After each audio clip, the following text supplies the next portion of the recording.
היי כולם, אני שבי מ-Simply Talk Hebrew, והיום אנחנו נספר את סיפור האהבה הגדול והיפה של רחל ורבי עקיבא. הסיפור הזה כל כך מפורסם, famous, הוא כמו רומאו וג'וליאט שלנו, של היהודים, ויש בו הרבה מאוד דרמה וגם הרבה דברים שאפשר ללמוד מהם ולחשוב עליהם. אז הסיפור מתחיל לפני הרבה שנים, לפני 2000 שנה, במשפחה מאוד עשירה, rich, בירושלים, שהאבא של המשפחה קוראים לו כלבה שבוע. למה כלבה שבוע? זה בארמית, כלבה זה כמו כלב, like a dog, ושבוע זה כמו שבע, full and satiated, בגלל שהבית של המשפחה הזאת היה פתוח לכולם, וכל מי שהיה רעב כמו כלב היה יכול לבוא לבית ולאכול, ואז היה יוצא מהבית שבע, full, בסדר? ולמשפחה הזאת הייתה בת, ולבת קראו רחל. ורחל הייתה מסתכלת והיא ראתה שיש להם אחד מהרועים. רועים זה שפרד. אחד מהרועים קוראים לו עקיבא. אוקיי, עקיבא הוא היה seemed like, נראה כמו אדם מאוד פשוט. הוא אפילו לא ידע לקרוא ולכתוב, בטח שלא היה לו כסף, והוא היה רועה צאן השפרד. אבל רחל הסתכלה עליו והיא ראתה שני דברים. היא ראתה שהוא צנוע, he's humble, והוא מעולה, he's great, זה מה שכתוב. אז הם התחילו לדבר, והם אמרו שהם רוצים להתחתן, to get married. אז היא אמרה לו, אני רוצה להתחתן איתך, אבל בתנאי, in the condition, בתנאי שאתה תלך ללמוד תורה. אז הוא אמר, אוקיי, טוב. כשכלבה שבוע שומע את זה, הוא בשוק. יש מריבה אפית מאוד גדולה בבית, והוא אומר, מה יש לך רחל? את יכולה להתחתן, to get married, עם כל מי שאת רוצה, עם תלמידי חכמים, sages, הכי גדולים, והכי מפורסמים, והכי חשובים, ואת רוצה את עקיבא, זה שנמצא כל היום בשדה, והוא לא יודע לקרוא, מה? והוא מאוד כועס, angry. והיא אומרת, אבא, אני רוצה את עקיבא, והוא ילך, ילמד, ואבא שלה אומר, הוא ילך ללמוד תורה. מה? הוא בן 40, he is 40, מה את חושבת? רחל, את ילדה, את לא מבינה. היא אומרת, לא, אני רוצה להתחתן עם עקיבא. אבא שלה מאוד כועס, והוא אומר, אוקיי, אם את מתחתנת עם עקיבא, אז אני רוצה שאת תצאי מהבית, you should leave the house, את לא גרה פה, ואני לא נותן לך כלום, שקל אחד, אני לא... עכשיו זה בית שהוא פתוח לכל העניים של כל העולם, אבל לא בשביל רחל. רחל לא יכולה להישאר בבית. אז היא אומרת, אוקיי, אני רוצה להיות עם עקיבא, אני אוהבת את עקיבא, ואם אתה לא מסכים, you disagree, אני אלך. וזה מה שקרה. רחל ועקיבא עוזבים והם מתחתנים, they get married. והם כל כך עניים, poor, הם כל כך עניים. אין להם אפילו מקום לגור. הם ישנים במתבן. מתבן זה כמו straw pile, like a straw storage, בסדר? ושם זה הבית שלהם, הם ישנים במתבן. וכל בוקר עקיבא מוציא את התבן, the straw, מוציא את התבן מהשערות של רחל, והוא מסתכל עליו והוא אומר, רחל, כל מה שאני רוצה בעולם זה לתת לך ירושלים של זהב. ירושלים של זהב זה היה כמו כתר, like a crown, שהבנות העשירות, the rich girls, היו לובשות ככה על המצח, ולה מה יש? אין כלום, רק תבן, straw, בשיער. ואז בא אליהם לבית אליהו הנביא. אצלנו במסורת, in the tradition, אליהו הנביא הוא תמיד דמות, character, שבאה בשביל לעזור, בשביל לעשות משהו מיוחד. ופה אליהו הנביא בא לבית שלהם, והוא דופק והוא אומר, היי חברים, אתם יכולים בבקשה לתת לי קצת תבן? A little bit of straw? כי האישה שלי היא ילדה, she gave birth, ואין לי איפה לשים אותה, אין לי תבן. ואז הם לוקחים תבן וסטרה ומוציאים מהשיער של רחל, ונותנים לאליהו הנביא. הם לא יודעים שזה אליהו הנביא, הם חושבים שזה איש עני, a poor man, והם נותנים לו והוא הולך, ועקיבא אומר לרחל, תראי, יש אנשים שאפילו אין להם תבן. ורחל אומרת לו, עקיבא, אני רוצה שאתה תלמד תורה. אז עקיבא רוצה ללמוד תורה, אבל הוא בן 40 והוא אף פעם לא למד כלום, והוא הולך ללמוד. אבל מה הוא עושה? הוא לא יודע. הוא אפילו לא יודע לקרוא, הוא לא יודע לכתוב. והוא הולך בשדה, in the field, והוא חושב, והוא אומר, אני בן 40, והוא חושב על כל האנשים ואבא של רחל שחושבים שזהו, זה הסוף שלו. הוא לא יכול אף פעם ללמוד. והוא מסתכל ופתאום הוא רואה אבן גדולה, ויש על האבן כל הזמן מים שנופלים. בום.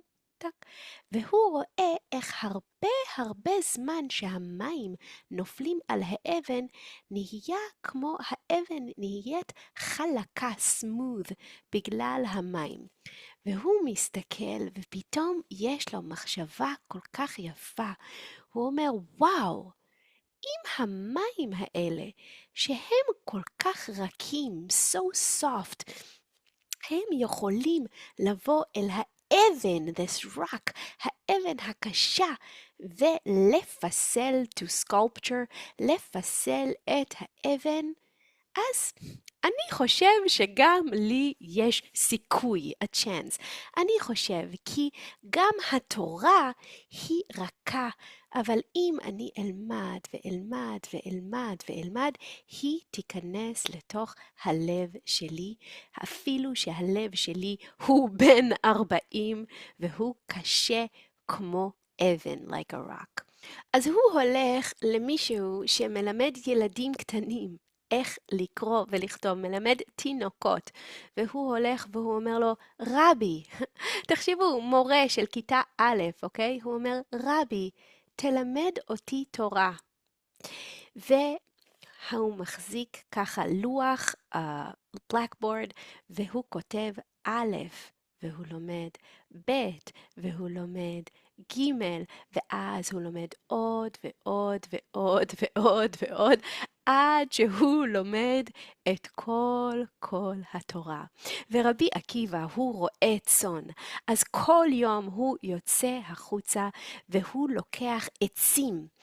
לוקח עצים ומביא אותם הביתה, wood, ואז חצי מהעצים הוא מוכר, he sells, וחצי הוא שם בבית בשביל להדליק שיהיה אש, שיהיה חום, ובשביל שאפשר לקרוא ולכתוב ולחזור על האותיות וכל מה שהוא למד. והשכנים הם אומרים, עקיבא, נו, מה אתה עושה, עקיבא? תקנה שמן, למה אתה צריך עצים? זה עושה עשן. It does some smoke. ועקיבא אומר, לא, עצים זה טוב בשבילי, בגלל שעצים אני יכול גם להשתמש בשביל לחמם, לחמם את הבית, וגם בשביל ללמוד, וגם בלילה אפשר לישון על העצים. וככה הם חיים במתבן עם העצים, ועקיבא לומד ולומד. וככה עקיבא לומד כל יום עוד ועוד, ואז אשתו אומרת לו, עקיבא, לך ותלמד בבית המדרש. בית המדרש זה היה מקום שבו היו כל החכמים הגדולים, וזה היה כנראה ביהודה או אולי ביבנה. ועקיבא הולך לשם, והוא הולך ל12 שנה, 12 שנה, והוא לומד ולומד ולומד ולומד, ורחל לבד בבית, ורחל אין לה כלום, ואחרי 12 שנה, עקיבא, שהוא עכשיו רבי עקיבא, הוא חוזר לירושלים, לבית שלו, ויש לו 12,000 תלמידים, 12,000 students, אוקיי? אז הוא בא והוא חוזר לבקר את אשתו עם כל התלמידים, כולם באים, וכולם בירושלים מדברים על התלמיד חכם הגדול שמגיע לעיר עם כל התלמידים, וכולם יוצאים לראות אותו, ועושים מסיבה גדולה, וגם אשתו, היא אומרת, וואו, הנה הוא מגיע, והשכנות, the neighbors, השכנות אומרות, הנה, קחי שמלה יפה, תלבשי, הוא סוף סוף בא, בעלך, your husband, והיא אומרת, זה בסדר, אני לא צריכה שמלה יפה, כי היא הייתה כל כך ענייה, poor, היא הייתה נראית ממש לא יפה, והיא אומרת, אני לא צריכה כלום, אני יכולה לבוא ככה, הוא מכיר אותי. והיא מגיעה, והיא אומרת, היא מנסה להגיע, ויש הרבה אנשים, והיא מזיזה, אני רוצה לראות אותו, אני רוצה לראות אותו, אני רוצה לראות אותו, והיא מזיזה, וסוף סוף היא מגיעה, והוא כולו מוקף, surrounded, בתלמידים ואנשים, והוא כל כך חשוב, והיא באה, והיא נופלת, והיא מנשקת את הרגליים שלו, she kisses his feet, וכל התלמידים לוקחים אותו, ומי את? מה את עושה? והוא אומר, היי, תפסיקו. ואז הוא אומר משפט מאוד מפורסם, הוא אומר, שלי ושלכם, שלה הוא.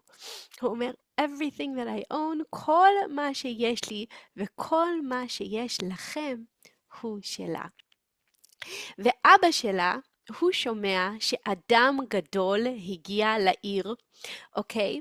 ואבא שלה כבר הרבה מאוד זמן, הוא חושב על הבת שלו רחל, והוא רוצה שתחזור הביתה, והוא לא יודע איפה היא ומה קורה, אבל הייתה לו בעיה מאוד גדולה, בגלל שהוא נדר נדר. נדר זה he vowed. בסדר?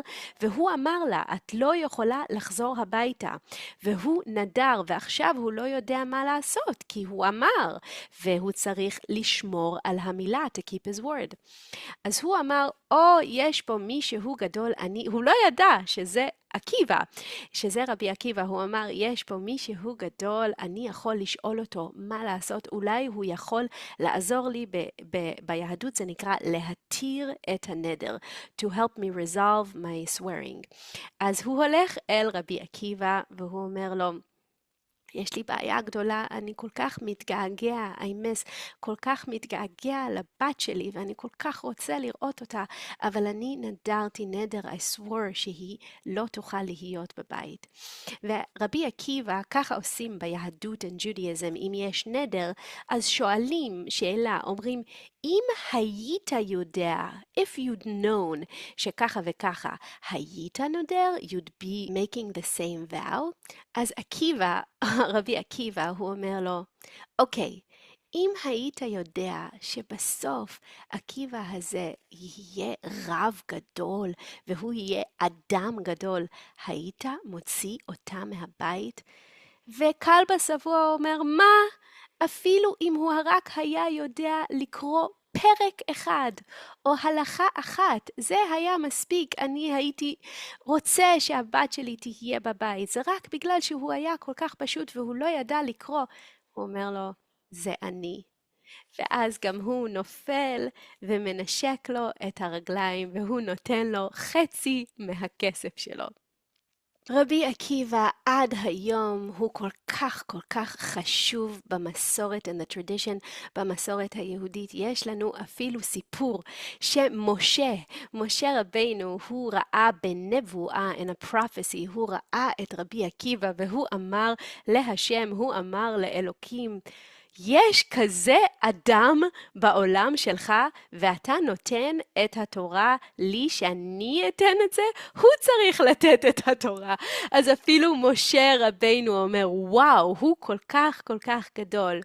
ורבי עקיבא הוא לא שכח את הימים שהוא היה כל כך עני, so poor, וכל החיים שלו הוא היה גבאי צדקה. זה אומר שהוא לקח כסף מהעשירים, הוא היה לוקח את כל הכסף ונותן לעניים. והוא גם אמר שעדיף לעשות את השבת כמו חול, עדיף שלא יהיה כלום ושלא תצטרך לבקש כסף מאנשים אחרים.